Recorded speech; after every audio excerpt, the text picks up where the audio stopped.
New TV news కి స్వాగతం. ముందుగా హెడ్లైన్స్. తమ్ముడు పవన్ కళ్యాణ్ గెలుపు కోసం అన్నయ్య చిరంజీవి రంగంలోకి. టీడీపీ అధినేత చంద్రబాబును నమ్మితే కొండ చిలువ నోట్లో తలపెట్టినట్లే. ఉపాధి హామీ పథకం కూలీల ఇబ్బందులు తెలుసుకుని చలించిపోయిన షర్మిల. ఇక డీటెయిల్స్ చూస్తే, వైసీపీ ప్రభుత్వంలో అవినీతి ప్రధాని మోదీకి ఎన్నికల ముందే కనిపించిందా? ఇప్పుడు ఆరోపణలు చేస్తే ఓట్లు పడతాయి అనుకోవడం ఆయన అమాయకత్వమని మంత్రి అమర్నాథ్ విమర్శించారు. ఆయన విశాఖలో మీడియాతో మాట్లాడారు. చంద్రబాబు స్క్రిప్టునే మోదీ రాజమండ్రి, అనకాపల్లి సభల్లో చదివారన్నారు. స్టీల్ ప్లాంట్పై ఒక్క మాట కూడా మాట్లాడకపోవడం దారుణమన్నారు. కూటమిని చిత్తుగా ఓడించాలని పిలుపునిచ్చారు.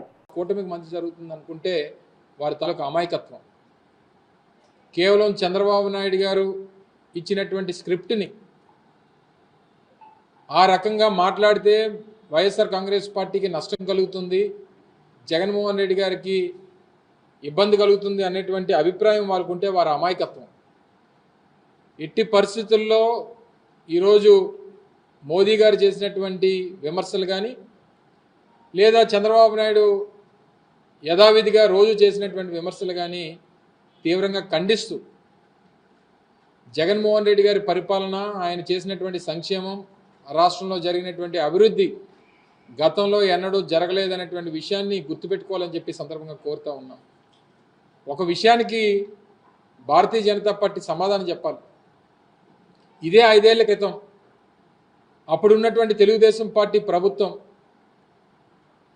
అప్పుడు ఎన్నికల ప్రచారానికి వచ్చినప్పుడు ఇదే మోదీ గారు చంద్రబాబు నాయుడుని పట్టుకొని పోలవరాన్ని ఏటీఎంలా వాడుకున్నాడు, అనేక రకాలుగా అవినీతి కార్యక్రమాలు చేశారు, అమరావతి ఒక పెద్ద స్కామ్ అని ఇన్ని రకాలుగా మాట్లాడినటువంటి నాయకత్వాలు ఈ రోజుకి వచ్చేసరికి చంద్రబాబు నాయుడు అభివృద్ధి చేస్తాడు, చంద్రబాబు నాయుడు గారిని లేదా కూటమిని గెలిపించండి అని చెప్పడం, మొన్నటి వరకు బాబు మాత్రమే యూటర్న్ అనుకున్నాం, ఈరోజు మోదీ గారు కూడా యూటర్న్ తీసుకోవడం అనేటువంటిది చాలా విచిత్రంగా ఉంది. యూటర్న్ బాబు పక్కన యూటర్న్ మోదీ గారు ఈరోజు చంద్రబాబు నాయుడు గారి విషయంలో కానీ, వారి కూటమి విషయంలో కానీ కేవలం ఎన్నికల అవసరాల కోసం, రాజకీయ అవసరాల కోసం, కేవలం అధికారం కోసం ఈ రకంగా మాట్లాడడం అనేటువంటిది సమంజసం కాదు. వాస్తవంగా వారు రాష్ట్రానికి సంబంధించి ముఖ్యంగా పోలవరం విషయంలో దాదాపు 22,000 కోట్ల రూపాయలకు సంబంధించి కేంద్ర కేబినెట్ ఆమోదం కోసం దాదాపు 4 కేబినెట్ల నుంచి ఎదురు చూస్తూ ఉన్నాం. ఎందుకు కేంద్ర కేబినెట్ ఆమోదం తెలపట్లేదు? ఎందుకు దానికి క్లియరెన్స్లు ఇవ్వట్లేదు? కేవలం ఎన్నికల అవసరాల కోసం చంద్రబాబు నాయుడు గారు చెప్పారని చెప్పి ఈరోజు అనేక సందర్భాల్లో జగన్మోహన్ రెడ్డి గారితో ఏదో చీకటి ఒప్పందం భారతీయ జనతా పార్టీకి ఉందని చెప్పి విమర్శలు చేసినటువంటి నాయకులు ఇప్పుడు చీకటి ఒప్పందాలు ఎవరితో ఉన్నాయో అనేటువంటిది బహిర్గతమైంది. తమ్ముడు పవన్ కళ్యాణ్ గెలుపు కోసం అన్నయ్య చిరంజీవి రంగంలోకి దిగారు. తమ్ముడిని గెలిపించాలంటూ ఓ ఎమోషనల్ వీడియోను రిలీజ్ చేశారు. తన తమ్ముడు పవన్ కళ్యాణ్ గొప్పతనాన్ని వివరిస్తూ చిరంజీవి వీడియో రిలీజ్ చేశారు. అమ్మ కడుపులో ఆఖరివాడిగా పుట్టినా అందరికీ మంచి చేయాలి, మేలు జరగాలి అనే విషయంలో ముందువాడిగా పవన్ కళ్యాణ్ ఉంటాడని చిరంజీవి తెలిపారు. కొణిదెల పవన్ కళ్యాణ్ అమ్మ కడుపున ఆఖరివాడిగా పుట్టిన అందరికీ మంచి చేయాలి, మేలు జరగాలి అనే విషయంలో ముందువాడుగా ఉంటాడు. తన గురించి కంటే జనం గురించి ఎక్కువగా ఆలోచించే మనస్తత్వం నా తమ్ముడు కళ్యాణ్ బాబుది. ఎవరైనా అధికారంలోకి వచ్చాక ప్రజలకు ఏదైనా చేయాలనుకుంటారు, కానీ కళ్యాణ్ తన సొంత సంపాదనని కౌలు రైతులు కన్నీళ్లు తుడిచేందుకు ఖర్చు పెట్టడం, సరిహద్దు దగ్గర ప్రాణాలొడ్డి పోరాడే జవాన్ కోసం పెద్ద మొత్తం అందివ్వడం, అలాగే మత్స్యకారులు ఇంకా ఎందరికో తాను చేసిన సహాయం చూస్తుంటే ఇలాంటి నాయకుడు కదా జనాలకు కావాల్సింది అనిపిస్తుంది. ఒక రకంగా చెప్పాలంటే సినిమాలోకి తను బలవంతంగా వచ్చాడు, రాజకీయాల్లో మాత్రం ఇష్టంతోనే వచ్చాడు. ఏ తల్లికైనా తన కొడుకు కష్టపడుతుంటే గుండె తరుక్కుపోతుంది, అలాగే ఏ అన్నకైనా తన తమ్ముడు అనవసరంగా మాటలు పడుతుంటే బాధ వేస్తుంది. అలా బాధపడుతున్న నా తల్లికి ఈ అన్నయ్యగా ఒక మాట చెప్పాను, నీ కొడుకు ఎంతోమంది తల్లుల కోసం, వాళ్ళ బిడ్డల భవిష్యత్తు కోసం చేసే యుద్ధం అమ్మా ఇది, మన బాధ కంటే అది ఎంతో గొప్పది అన్నాను. అన్యాయాన్ని ఎదిరించకుండా మౌనంగా ఉండే మంచివాళ్ళ వల్లనే ప్రజాస్వామ్యం మరింత నష్టం అని నమ్మి జనం కోసం జన సైనికుడు అయ్యాడు. తాను బలంగా నమ్మిన సిద్ధాంతం కోసం తన జీవితం రాజకీయాల్లోకి అంకితం చేసిన శక్తిశాలి పవన్ కళ్యాణ్. ప్రజల కోసం, రాష్ట్ర భవిష్యత్తు కోసం ఆ శక్తిని వినియోగించాలి అంటే చట్టసభలో అతని గొంతు మనం వినాలి. జనమే జయను నమ్మే జనసేనాని ఏమి చేయగలడో చూడాలంటే మీరు పిఠాపురం ప్రజలు కళ్యాణ్ని గెలిపించాలి. మీకు సేవకుడుగా, సైనికుడుగా అండగా నిలబడతాడు. మీకోసం ఏమైనా సరే కలబడతాడు. మీ కళ నిజం చేస్తాడు. పిఠాపురం వాస్తవ్యులకు మీ చిరంజీవి విన్నపం, గాజు గ్లాసు గుర్తుకి మీ ఓటు వేసి పవన్ కళ్యాణ్ని గెలిపించండి. వచ్చే ఎన్నికల్లో వైసీపీ ప్రభుత్వం వస్తేనే సంక్షేమ పథకాలు కొనసాగుతాయని ముఖ్యమంత్రి జగన్మోహన్ రెడ్డి పేర్కొన్నారు. కోరుకొండలో నిర్వహించిన బహిరంగ సభలో ఆయన మాట్లాడారు. టీడీపీ అధినేత చంద్రబాబును నమ్మితే కొండచిలువ నోట్లో తలపెట్టినట్లేనని విమర్శించారు. ఇంటింటా అభివృద్ధి, సంక్షేమ పథకాలు కొనసాగాలంటే మళ్లీ వైసీపీ ప్రభుత్వాన్ని తీసుకురావాలని ప్రజలను కోరారు. మరో 6 రోజుల్లో జరగబోతా ఉంది కురుక్షేత్ర మహాసంగ్రామం. ఈ జరగబోయే ఈ ఎన్నికలు కేవలం ఎమ్మెల్యేలను, కేవలం ఎంపీలను ఎన్నుకునేందుకు మాత్రమే జరగబోతా ఉన్న ఎన్నికలు కానే కావు. ఈ జరగబోతా ఉన్న ఎన్నికలు రాబోయే 5 ఏళ్ల మీ ఇంటింటి అభివృద్ధిని, పథకాల కొనసాగింపును నిర్ణయించబోయే ఎన్నికలు ఈ ఎన్నికల్లో మీరు జగన్కు ఓటు వేస్తే పథకాలన్నీ కూడా కొనసాగింపు, ఇంటింటి అభివృద్ధి. అదే పొరపాటున చంద్రబాబుకు ఓటు వేస్తే పథకాలన్నీ ముగింపు, మళ్ళీ మోసపోవటమే. చంద్రబాబును నమ్మటము అనంటే కొండ చిలువ నోట్లో తలబెట్టడమే అన్నది ప్రతి ఒక్కరూ కూడా జ్ఞాపకం పెట్టుకోమని కోరుతా ఉన్నా. చంద్రబాబును నమ్మటము అనంటే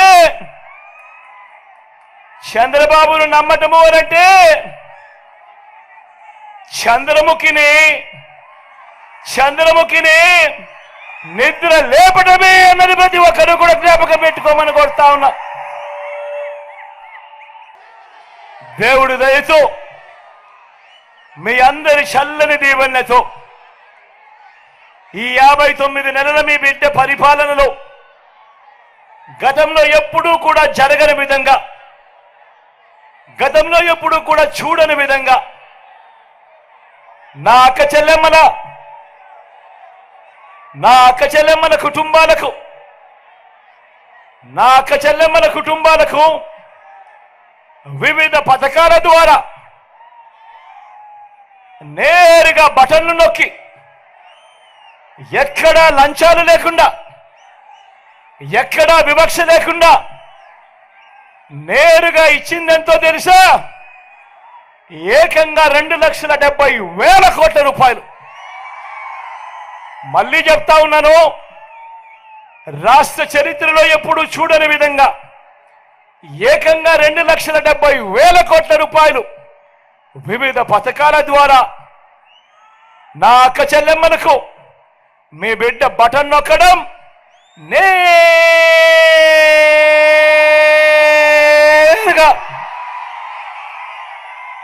నా అక్క చెల్లెమ్మల కుటుంబాలకే ఎలాంటి వివక్ష లేకుండా, ఎలాంటి లంచాలు లేకుండా అందించడం.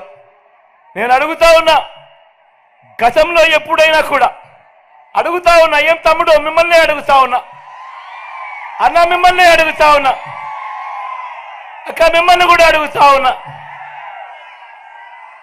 గతంలో ఎప్పుడైనా ఇలా బటన్లు నొక్కడం, నా అక్క చెల్లెమ్మల కుటుంబాల ఖాతాల్లోకి నేరుగా పంపించడం గతంలో ఎప్పుడైనా జరిగిందా అని అడుగుతా ఉన్నాను మీ బిడ్డ.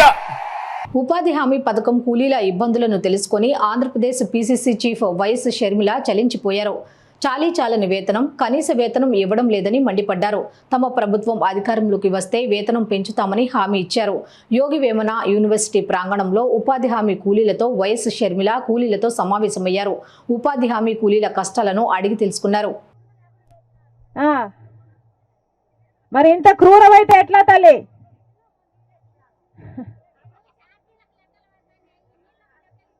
అప్పుడు ఛార్జీలకు లెక్కలు ఇస్తున్నారు, టెంట్ ఇస్తున్నారు,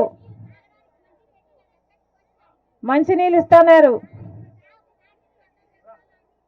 అప్పుడు ఈ గడ్డపార్లకు దీనిలకు కూడా డబ్బులు ఇస్తున్నారు. అవి కూడా ఇస్తున్నారు, అవి ఇవ్వడం లేదు ఇప్పుడు.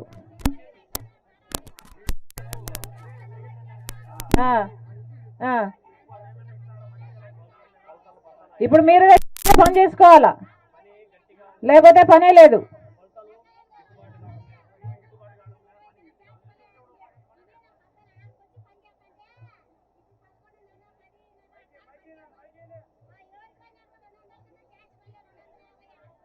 $200 కంటే రావడం లేదు. ఛార్జీలు మీరే పెట్టుకొని రావాలా. కనీసం మంచినీళ్ళు కూడా ఇవ్వటం లేదు.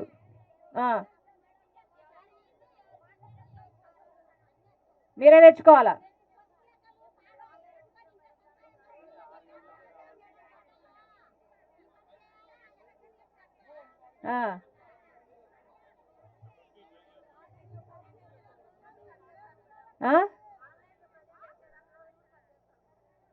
రోజులు కూడా కట్ చేస్తున్నారు.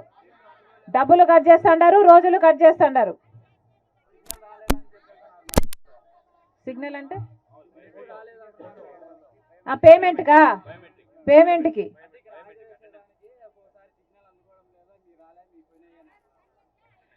మీరు వచ్చినా కూడా మీ అటెండెన్స్ రికార్డ్ కావడం లేదు, సిగ్నల్ అందడం లేదు అని స్లిప్ కూడా ఇవ్వడం లేదు.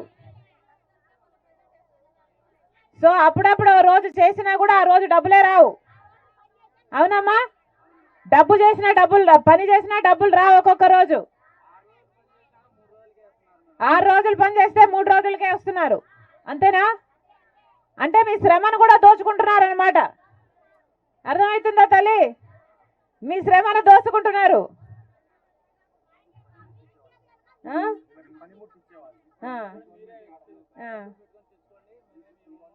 పనిముట్లు మాట్లాడినాను, గడారులు గట్రాలు.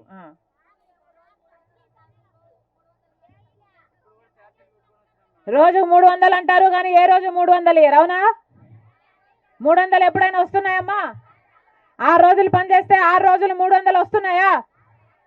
ఎవరికైనా వస్తున్నాయమ్మా? 6 రోజులు 300 రాలే. 6 రోజులు పనిచేస్తే 900 వస్తున్నాయా? జనసేన కార్యకర్తలను సినీ హీరో సాయిధరం తేజ్ పరామర్శించారు. ఇటీవల పిఠాపురంలో జనసేన అధినేత పవన్ కళ్యాణ్ కోసం సాయిధరం తేజ్ ఎన్నికల ప్రచారం నిర్వహించారు. ఆ ప్రచారంలో జరిగిన దాడిలో తాటిపర్తి గ్రామానికి చెందిన నల్లల శ్రీధర్ అనే జనసేన కార్యకర్త తీవ్రంగా గాయపడ్డాడు. దీంతో సాయిధరం తేజ్ బాధితుడిని కలిసి పరామర్శించారు. ఓటుతో వైసీపీకి బుద్ధి చెప్పాలని ఆయన పిలుపునిచ్చారు.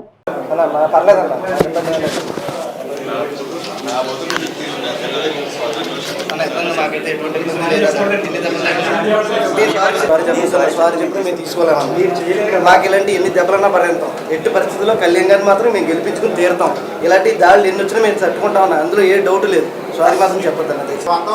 మీకోసం పొద్దున పూజ చేయించి తొందరగా గెలవచ్చు. మీరు ఏవైతే చెప్పారో మేము అన్ని మనసులో పెట్టుకుంటాం. అవన్నీ మన గెలుపుతో మనం ఆన్సర్ చెప్పాలి. తప్పదు. రావడంలో చాలా ఆనందం. ప్లీజ్ వెళ్ళాలి. బాధ్యత అండి, బాధ్యత కోసం వచ్చాను. బాధ్యత అంటే హెల్త్ ముందర చూసుకున్నాం, బాగా కదా. నైట్ వెళ్ళాం, ఓకే, చూసుకున్నాను. దాన్ని మార్నింగ్ దాకా పెట్టుకొని డిశ్చార్జ్ చేశాను.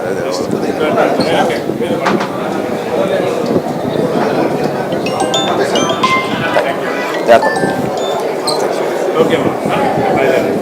వచ్చే ఎన్నికల్లో ప్రజాశాంతి పార్టీ విశాఖ ఎంపీ అభ్యర్థిగా, గాజువాక ఎమ్మెల్యేగా తనను గెలిపిస్తే కోట్లాది రూపాయలతో అభివృద్ధి చేసి చూపిస్తానని ఆ పార్టీ అధ్యక్షుడు కేఏ పాల్ పేర్కొన్నారు. ఆదివారం ఆయన విశాఖలో మీడియాతో మాట్లాడారు. కుండ గుర్తుకు ఓటేసేందుకు లక్షలాది మంది మే 13 కోసం ఎదురు చూస్తున్నారన్నారు. ఎంపీగా, ఎమ్మెల్యేగా తనను గెలిపించాలన్నారు. విశాఖపట్నం ఎంపీ అభ్యర్థిగా నేను పోటీ చేస్తున్నాను. గాజువాక ఎమ్మెల్యేగా మన గుర్తు కొండ, లక్షల మంది ఓటేయడానికి సిద్ధంగా ఉన్నారు. నాకు వ్యతిరేకంగా వైఎస్ఆర్సీపీ జగన్ పార్టీ తరఫున బొత్స ఝాన్సీ, మీరు పేరు వినలేదు, ఆవిడ నిలబడుతుంది ఫ్యాన్ గుర్తుతో. చూశారు కదా ఇవాళ తెలంగాణ హైకోర్టు నోటీస్. వాళ్ళ కొడుకు దోచుకున్నాడు, భూ కబ్జాలు చేశాడు, కోర్టుకు రమ్మని. విజయనగరం అంతా దోచుకున్నాడు, రాష్ట్రం అంతా దోచుకున్నాడు. ₹1,00,000 లేనప్పుడు నా దగ్గరకు వచ్చి కాళ్ళ మీద పడి బొత్స ఝాన్సీ సత్య ఆశీర్వాదాలు అడిగారు. ఇప్పుడు 1,00,000 కోట్లు దోచుకున్నారట. అలాంటి వాళ్ళకి మీరు ఓటు వేయొచ్చా? ఒక్కరైనా మీ విలువైన ఓటును వేస్ట్ చేయకండి, ఎలాగావిడికి వెళ్దు. కనుక అందరూ కొండ గుర్తుకే ఓటేయండి. మీ సొంత పార్టీలు మీ ఎమ్మెల్యేలకి మీరు ఎవరికి నచ్చితే వాళ్ళకి ఓటేసుకో. విశాఖ ఎంపీగా కొండ గుర్తుకే సీరియల్ నెంబర్ 14, గాజువాక ఎమ్మెల్యేగా సీరియల్ నెంబర్ 8 అందరితో ఓట్లేయించండి. రానున్న ఎన్నికల్లో ఆంధ్రప్రదేశ్ రాష్ట్రంలో కూటమి గెలుపును ఎవరూ ఆపలేరని మాజీ ముఖ్యమంత్రి నారా చంద్రబాబు నాయుడు స్పష్టం చేశారు. అనకాపల్లి జిల్లా ఉగ్గినపాలెం గ్రామంలో జరిగిన భారీ బహిరంగ సభలో ఆయన ప్రసంగించారు. వైసీపీ అంటే అవినీతికి మారుపేరుగా నిలిచిపోయిందని అన్నారు. కూటమికి 25 ఎంపీ, 160 ఎమ్మెల్యే స్థానాలు ఖాయమని చెప్పారు. ఉత్తరాంధ్ర అభివృద్ధి కూటమి ప్రభుత్వం ద్వారానే సాధ్యమవుతుందని అన్నారు. అక్కడి నుంచి ప్రారంభమైన ఈ యాత్ర ఎన్నో ఇబ్బందులు పెట్టారు, అవమానాలు భరించాం, ఎన్నో సమస్యలను ఫేస్ చేశాం. మిమ్మల్ని కాపాడుకోవడని నిద్రలేని రాత్రులు కూడా గడిపాం. కానీ ఈరోజు చెప్తున్నా, ఎన్డీఏ గెలుపుని ఎవ్వడు ఆపలేడు. ఇప్పుడే నరేంద్ర మోడీ గారు కూడా చెప్పారు, గెలుపు మనదే, డబుల్ ఇంజన్ సర్కార్, అవినీతి ప్రభుత్వం ఇంటికి. సైకో ఎక్కడికి పంపించాలో మీరే నిర్ణయించాలి. అంటే అధికారం ఉందని ఒక మాటలో చెప్పాలంటే విర్రవీగిపోయిన వ్యక్తి ఈ సైకో. ఒక విషయం మీకు చెప్పాలి, నరేంద్ర మోడీ గారు గడిచిన 10 సంవత్సరాల్లో దేశాన్ని 5వ ఆర్థిక వ్యవస్థగా తీర్చిదిద్దాడు. ఇప్పుడు మళ్ళీ ఒకే మాట చెప్పాడు, ఈ 5 సంవత్సరాల్లో 3వ అతిపెద్ద ఆర్థిక వ్యవస్థగా నిర్మాణం చేస్తామని సంకల్పం చేశారు. ఇది అయిన తర్వాత 2047 వికసిత్ భారత్. అదే సమయంలో మా కళ, నా కళ గాని పవన్ కళ్యాణ్ గారి కళ వికసిత్ ఆంధ్రప్రదేశ్. మేము ఒకటే ఆలోచిస్తున్నాం, నరేంద్ర మోడీ గారి నాయకత్వంలో దేశం ముందుకు పోవాలి, ప్రపంచంలో భారతీయులు నెంబర్ 1 కావాలి, భారతదేశం నెంబర్ 1 కావాలి, భారతదేశంలో ఆంధ్రప్రదేశ్ నెంబర్ 1 కావాలి, తెలుగు జాతి ప్రపంచం మొత్తం నెంబర్ 1 కావాలి. పేదరికం లేని దేశం, పేదరికం లేని రాష్ట్రం మా కళ అని చెప్పి మీకు తెలియజేస్తున్నా. అందుకే ఈ కలయిక, అందుకే ఈ కూటమి సాధిస్తాం. ఏం తమ్ముళ్ళ భరోసా ఉందా లేదా? ఉంటే గట్టిగా సంకల్పం చేయండి, చప్పట్లు కొట్టి. అనకాపల్లి జిల్లా ఉగ్గినపాలెం గ్రామంలో జరిగిన కూటమి సభలో దేశ ప్రధాని నరేంద్ర మోదీ ముఖ్యమంత్రి వైఎస్ జగన్ పై సంచలన వ్యాఖ్యలు చేశారు. పోలవరానికి అడ్డు తగిలింది జగనే అని, తాము కోట్లాది రూపాయలు పోలవరానికి కేటాయించామని చెప్పారు. వైసీపీ హయాంలో దేవాలయాలపై దాడులు, దేవతా విగ్రహాలపై దాడులు జరుగుతున్నా పట్టించుకోలేదని అన్నారు. ఏపీకి 24 లక్షల గృహాలు కేటాయించినా అందులో సగం కూడా నిర్మించలేదని మండిపడ్డారు. साथियों, अगर केंद्र सरकार आंध्र प्रदेश में इतना काम कर सकती है तो वाईएसआर कांग्रेस, उनकी सरकार क्यों नहीं कर सकती? बीजेपी का मंत्र है development, development, development. YSR Congress का मंत्र है करप्शन, करप्शन, करप्शन। ये विकास के हर कार्य में ब्रेक लगा रहे हैं। हमने विशाखापट्टनम को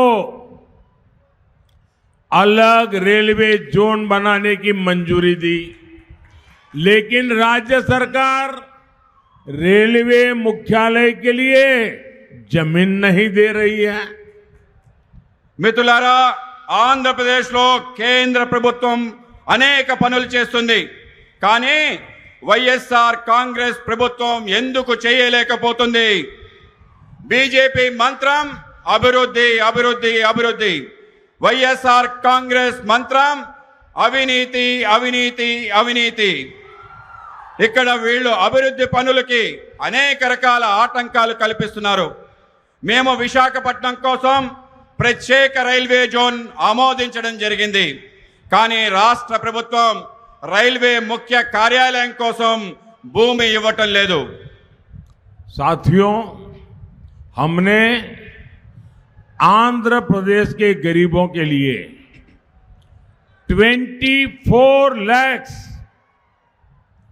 पीएम आवास स्वीकृत किए हैं, लेकिन वाईएसआर कांग्रेस ये सरकार इसके आधे घर भी गरीबों के लिए नहीं बना पाई। मोदी गरीब की पीड़ा दूर कर रहा है, इन्हें उसमें भी पीड़ा है। इनका एक ही एजेंडा है, जहां करप्शन नहीं वहां काम नहीं। ఆంధ్రప్రదేశ్లో పేదలకు 21 లక్షలు ప్రధానమంత్రి ఆవాస గృహాలు మంజూరు చేశాం, కానీ వైఎస్ఆర్ కాంగ్రెస్ ప్రభుత్వం దాంట్లో సగం కూడా పేదలకి ఇల్లు ఇవ్వలేదని మీకు తెలియజేస్తున్నాను. మోడీ పేదల బాధలు తీరుస్తున్నాడు, కానీ వాళ్లకు బాధలు తొలగిస్తున్న బాధ కలుగుతుంది. వాళ్ళది ఒకటే ఎజెండా. ఇక్కడ అవినీతి ఎక్కడ ఉంటుందో అక్కడ పని ఉండదు.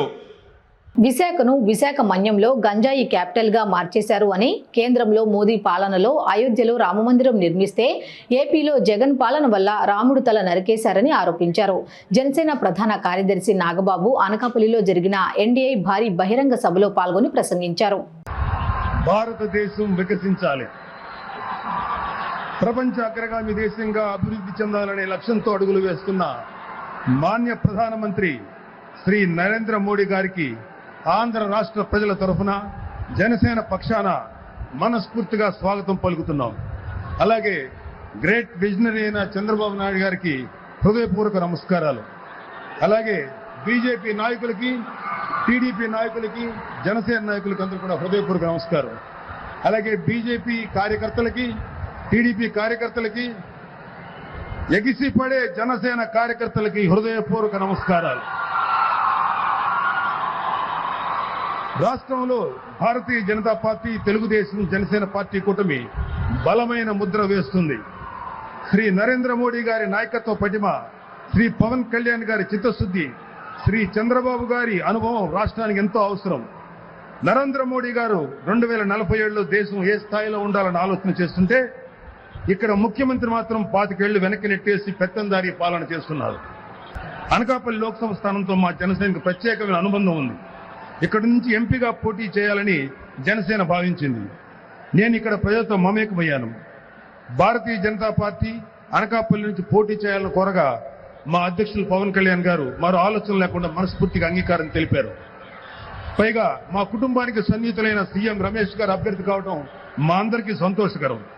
పరిపాలన అంటే పబ్జీ గేమ్ ఆడుకోవటం అనుకునే ముఖ్యమంత్రి ఉండటం రాష్ట్రానికి శాపంగా మారింది. విశాఖను, విశాఖ మన్యాన్ని గంజాయికి, డ్రగ్స్ క్యాపిటల్ గా మార్చేశారు. మన ఆస్తులకు రక్షణ లేకుండా ల్యాండ్ టైటిలింగ్ యాక్ట్ తీసుకొచ్చారు. ల్యాండ్ టైటిలింగ్ యాక్ట్ తీసుకొచ్చి తప్పు చేసింది వైసీపీ అయితే ఆ నెపం బీజేపీ మీద నెట్టేశారు.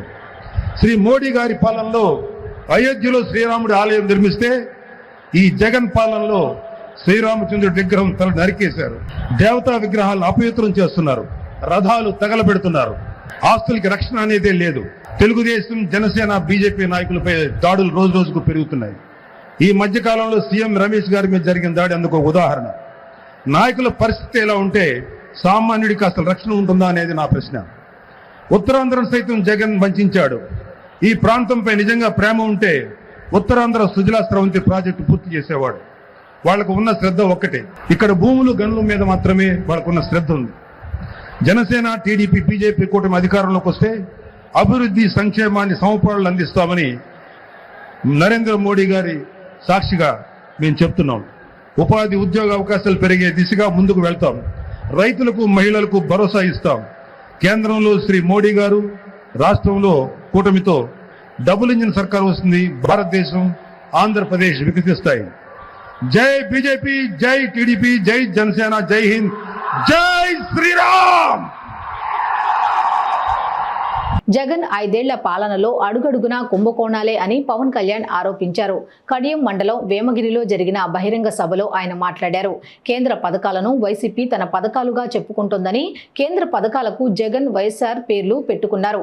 కేంద్రం ఇళ్లకు జగనన్న కాలనీలు అని పేరు పెట్టుకున్నారు. రానున్న ఎన్నికల్లో వైసీపీ అవినీతి కోటలను బద్దలు కొడుతున్నాం అని స్పష్టం చేశారు. ముఖ్యంగా ప్రధానమంత్రి గారు చేస్తున్న ఈ పథకాలని రాష్ట్ర ప్రభుత్వం ఎలాగా దీనిని వైసీపీ పథకాలుగా చేసుకుంటుందో, ప్రధాన్ మంత్రి ఫసల్ బీమా యోజన పథకాన్ని వైఎస్ జగన్ ప్రభుత్వం వైఎస్ఆర్ ఫసల్ బీమా యోజన కింద 90% రైతులకి తీసుకొని కూడా అందించలేదు. ప్రీమియం ఇవ్వకపోవడం వల్ల ప్రధానమంత్రి గారి బీమా యోజన పథకాన్ని పేరు మార్చి కూడా ఇవ్వలేదు. ప్రధాన్ మంత్రి కిసాన్ సమ్మాన్ నిధి నుంచి ప్రభుత్వం నుంచి నిధులు వచ్చినా కానీ దానికి తగ్గ నిధులు ఇవ్వకపోవడం వల్ల రైతులు నష్టపోయారు. పిఎం పోషణ పథకం నుంచి చిన్న బిడ్డలకి ఫ్రీ లంచెస్ కానీ, మధ్యాహ్నం పూట ఉచిత భోజనాలు కానీ ఇస్తా ఉంటే దానిని వైఎస్ జగన్ వైఎస్ఆర్ సంపూర్ణ పోషణ కింద చెప్పే మార్చుకున్నారు. మిషన్ వాత్సల్య, మిషన్ శక్తి, ఈ పథకాలని జగన్ వైఎస్ ప్రభుత్వం జగనన్న గోరుముద్ద, జగనన్న పాలుగా దాన్ని ప్రధానమంత్రి గారి పథకాలని మనకి రాష్ట్ర పథకాలుగా చేస్తా ఉన్నారు. జగన్ జాతీయ ఉపాధి హామీ పథకాలని ఇళ్లకి మళ్లించి, అలాగే కేంద్రం ఇస్తున్న, ప్రధానమంత్రి గారు ఇస్తున్న 1,80,000 రూపాయలు ఒక్కొక్క ఇంటికి ఇస్తా ఉంటే దానికి వైఎస్ జగనన్న కాలనీలు పేరు పెట్టుకున్నారు. అలాగే మనకి ప్రతిరోజు 38 కిలోమీటర్ల హైవే నిర్మితం జరుగుతుంది ప్రధానమంత్రి గారి నాయకత్వంలో. మనకి కావాల్సింది, ఈ రోజున నేను ప్రధానమంత్రి గారిని, కేంద్ర నాయకత్వాన్ని ఒకటే కోరుకున్నాను. మాకు లక్షలాది యువతున్నారు. ఏమన్నా జాతీయ మనకి ఛానల్లో కూడా చెప్పాను, ఆంధ్రప్రదేశ్ భారతదేశ తాలూకు పేట్రియట్, దేశభక్తిని అణువును నా గుండెలో నింపుకున్న సమాజం ఇది. పింగళి వెంకయ్య గారు మువ్వెన్నెల జెండాని రూపుదిద్దిన రూపశిల్పి పింగళి వెంకయ్య గారు. మా అందరికీ జాతీయోద్యమం, జాతీయ స్ఫూర్తి హిమాలయ పర్వతం అంతా ఉంది. మేము కోరుకునేది కూడా ఈ రోజున ఎందుకు ఈ అలయన్స్ మేము కోరుకున్నాం, ఎందుకు ప్రధానమంత్రి గారి ఆశీస్సులు ఈ కూటమికి కావాలి, మనకి టీడీపీ జనసేన కూటమికి ఎందుకు ప్రధానమంత్రి గారి ఆశీస్సులు కావాలి అంటే, మొత్తం వికసిత్ భారత్ ఉంటే, మొత్తం భారతదేశం అంతా అమృత గడియలుంటే, ఒక ఆంధ్రప్రదేశ్ లోనే వైఎస్ జగన్ పాలనలో విష గడియలు. పోలవరం ప్రాజెక్టును తమ ప్రభుత్వం నిర్మించడం లేదని ప్రధాని మోదీ చేసిన వ్యాఖ్యలపై రాజమండ్రి ఎంపీ మార్గాని భరత్ స్పందించారు. మోదీ వ్యాఖ్యలు బాధాకరం. పోలవరానికి కేంద్రం ఇచ్చిన నిధుల కంటే అదనంగా తమ ప్రభుత్వం ఖర్చు చేసింది. సరైన సమయంలో నిధులు ఇస్తే పోలవరం పూర్తి చేసేవాళ్లం. 10 ఏళ్లలో ఏపీకి కేంద్రం ఏం చేసిందో బీజేపీ వాళ్లు చెప్పాలి అని డిమాండ్ చేశారు. ఇదే రాజమండ్రి ఎంపీగా మాట్లాడుతూ ఉన్నాను. పోలవరం ప్రాజెక్టుకి సంబంధించి కాస్ట్ ఎస్కలేషన్ అవుతుంది కదండి. మరి ఇవాళ 2024లో ఉన్నాం. 2019-20కే 55,000 కోట్లు అయింది. మరి ఇవాళ మీరు పూర్తిగా రివైజ్డ్ కాస్ట్ ఎస్టిమేషన్ వేస్తే 1,00,000 కోట్లు అవుతుంది. మరి ఆ 1,00,000 కోట్ల డబ్బులు మన సొంత డబ్బులు ఇవ్వం కదండి. ఆ 1,00,000 కోట్ల డబ్బులు ఎవరు డబ్బులు ఇస్తాం? ప్రజా సొమ్మునే కదా తీసుకొచ్చి ఇచ్చేది. మరి ఎప్పటికప్పుడు టైమ్లీగా డబ్బు ఇచ్చి ఉంటే ఇవాళ పోలవరం ప్రాజెక్టు R&R ప్యాకేజీకి సంబంధించి 33,000 కోట్ల రూపాయలు కంప్లీట్ అయ్యి ఉండేది కదా. మరి గతంలో మీరే చెప్పారు పోలవరం ప్రాజెక్టుకి సంబంధించి, ఏ పోలవరం చంద్రబాబు నాయుడు కా ఏటీఎం హే ఏటీఎం అని ఇలానే చెప్పారు. మరి ఇవాళ చంద్రబాబు నాయుడు గారు మీరు ఏ రకంగా మరి పొగుడుతూ ఉన్నారో మాకైతే అర్థం కావట్లా. అంటే ఇవాళ రాజకీయాలకి చంద్రబాబు నాయుడు గారికి మీరు పొగుడుతూ ఉన్నారనంటే రాజకీయ లబ్ధి గురించి అని ప్రజలందరూ కూడా అనుకుంటారండి. మీరంటే చాలా విలువలతో చాలా పెద్ద వ్యక్తిగా అందరూ పరిగణిస్తూ ఉన్నారు. మరి గతంలో మీరు మాట్లాడిన మాటలే ఇదే మాటలు మాట్లాడారు. ఇదే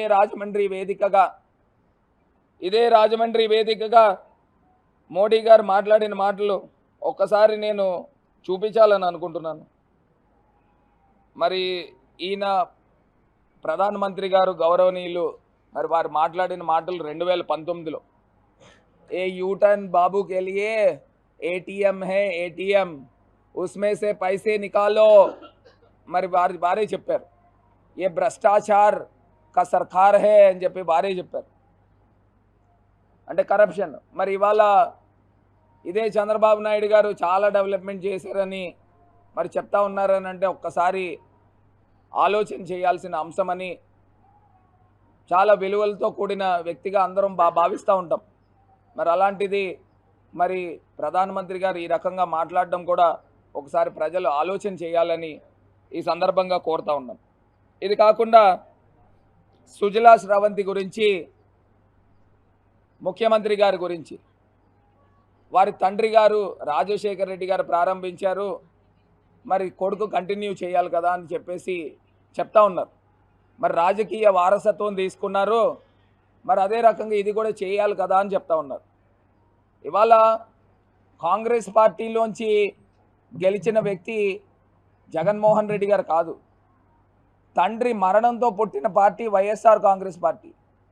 సొంత రెక్కల కష్టంతో పెట్టుకున్న పార్టీ వైఎస్ఆర్ కాంగ్రెస్ పార్టీ. మొత్తం ఢిల్లీ పెద్దలు, ఆంధ్రప్రదేశ్లో ఉన్న చంద్రబాబు నాయుడు గారు, ఇంకా మిగతా చిన్న చితకా పార్టీలన్నీ కూడా కలిపి ఒక వ్యక్తి పైన దాడి చేశారు. వార్తలు ముగించే ముందు హెడ్లైన్స్ మరోసారి. తమ్ముడు పవన్ కళ్యాణ్ గెలుపు కోసం అన్నయ్య చిరంజీవి రంగంలోకి. టీడీపీ అధినేత చంద్రబాబును నమ్మితే కొండ చిలువ నోట్లో తలపెట్టినట్లే. ఉపాధి హామీ పథకం కూలీల ఇబ్బందులు తెలుసుకుని చల్లిపోయిన షర్మిల. న్యూ టీవీ న్యూస్ ఇంతటితో సమాప్తం. తిరిగి రేపటి బులెటిన్లో మళ్ళీ కలుద్దాం. అంతవరకు సెలవు. నమస్కారం.